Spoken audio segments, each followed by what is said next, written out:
Bonjour à tous et bienvenue dans cette vidéo. Yann pour Montre ton calibre. Donc tout premièrement, un grand merci à Théo pour l'upload de ma vidéo sur cette chaîne qui est ma première.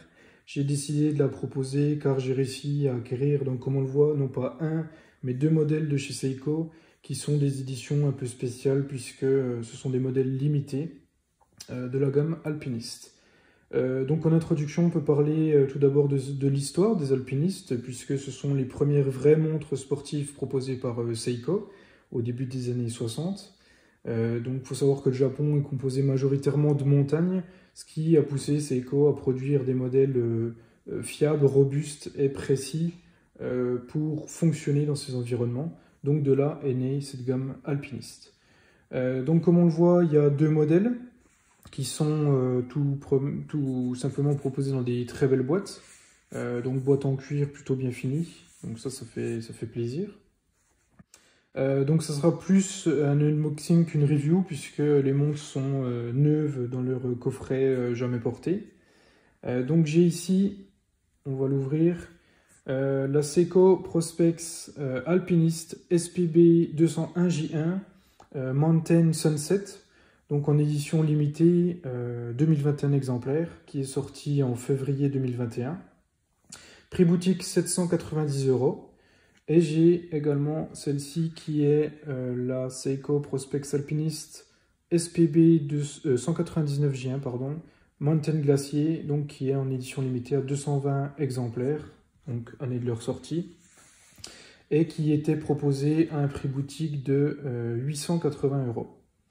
Donc voilà, je vous ai ouvert les boîtes. On voit que les montres, donc celle-ci est proposée avec un bracelet additionnel et celle-ci est proposée avec un pins collector, j'imagine. Donc ces deux montres sont proposées, enfin, ont été pour celle-ci proposées uniquement sur le marché européen. Donc comme je l'ai dit, limitée à 2020 et 2021 exemplaires. Celle-ci est déjà sold out partout, puisque sortie en novembre de l'année dernière, il me semble. Et celle-ci vient de sortir, donc les stocks vont s'écouler très rapidement, à mon avis. Donc voilà pour la petite histoire. Donc je vais vous les sortir de leur boîte. Donc j'ai décidé de vous les présenter les deux en même temps, puisque comme on peut le voir, ce sont exactement les mêmes montres. Sur le plan technique, donc on a juste celle-là qui est proposée avec un bracelet nylon beige, à chaque fois en boucle déployante, comme on peut le voir. Donc celle-ci est proposée sur un bracelet cuir 20 mm de diamètre, idem pour celle-là, puisque ce sont les mêmes caractéristiques, boucle déployante comme je l'ai dit, donc ça c'est plutôt sympa je trouve. Hop. La boucle sérigraphiée Seiko.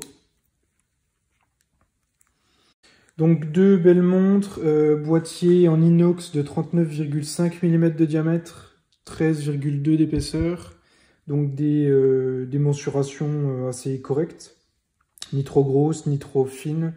Je trouve que c'est vraiment une taille idéale, en tout cas pour mon poignet. Quand on la compare à ma Seiko, qui est celle-ci en 42 mm, je trouve que la taille est vraiment parfaite.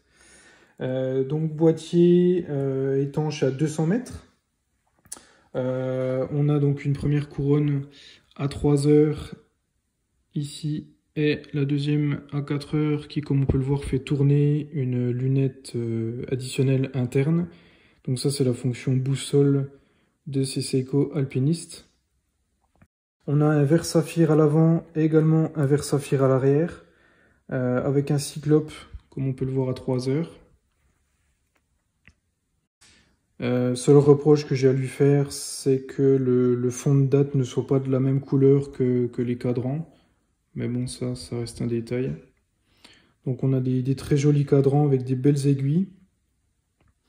Au niveau du calibre, c'est le 6R35 remplaçant du 6R15 si je dis pas de bêtises. On passe d'une réserve de marche de 40 ou 50 heures à 70 heures sur ce calibre. Donc bien évidemment calibre Seiko. Automatique avec une fonction de remontage manuel. 24 rubis, comme on le voit sur la masse oscillante.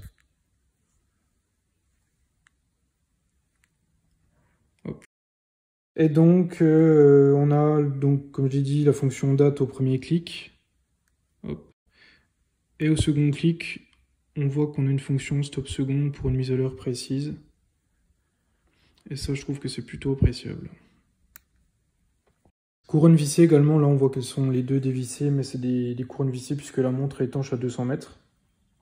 Donc voilà pour la présentation du côté technique. Ensuite, on peut parler un peu de ce qui fâche la communauté Seiko, surtout sur ce modèle, puisque, comme je l'ai dit, donc elle est sortie fin d'année 2020, et Seiko, sur cette année 2021, va proposer le modèle, je ne sais pas s'il a un nom spécial, mais en tout cas, c'est la référence SPB 197J1, qui reprend, d'après les photos, exactement le même cadran, sauf que ça ne sera pas une édition limitée, et qu'elle sera proposée sur un bracelet acier. Donc au final, on se retrouve avec exactement le même boîtier, la même montre presque, qui sera proposé à un tarif de 760 € si je ne dis pas de bêtises. Donc plus de 100 € de différence pour une édition que tout le monde pourra se procurer puisqu'elle ne sera pas limitée. Donc pour celui qui voulait obtenir ce modèle, comme je l'ai dit, on la trouve au marché gris maintenant, pas en dessous de 1000 €. Donc celui qui l'a raté et qui ne peut pas se permettre de mettre 1000 € dedans pourra se la procurer à 760 €. Il lui suffira de trouver un bracelet en cuir vert, de la même couleur, si vraiment il veut reproduire celle-là, l'identique. Donc c'est un peu dommage voilà, que Seiko propose cette version en édition limitée et qui par la suite il propose quasiment exactement la même version avec des stocks illimités. En tout cas, pour celle-ci, rien à signaler. Enfin, pas de même version qui est prévue, je ne crois pas. Petite reproche qui est mon avis personnel, c'est que sur les photos officielles de Seiko, la montre rendait vraiment bien. On avait un cadran gris foncé qui était très joli avec le bracelet cuir marron. Ce que je trouve dommage, c'est que comme on le voit, on a un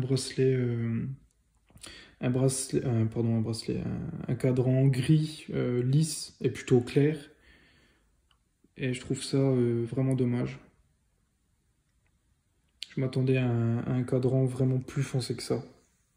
En tout cas, les deux sont très jolis, surtout celle-là avec son cadran ensoleillé, un peu vert, avec vert bleu, hein, qui rappelle, comme son nom, les glaciers de haute montagne. Donc vraiment un coup de cœur pour celle-ci. Et malgré tout, celle-là reste très correcte. Et ensuite, donc celle-là, je préfère également celle-ci pour son bracelet additionnel. Je pense que les couleurs se marient bien ensemble. C'est pas des couleurs qu'on a ni l'habitude de voir, ni les deux réunis, je pense. Mais ça rend plutôt bien, ça fait un côté un peu été très clair, donc j'aime beaucoup. Donc voilà pour cette petite présentation de ces deux montres. J'espère que la vidéo vous a plu et je vous dis peut-être à une prochaine. Merci.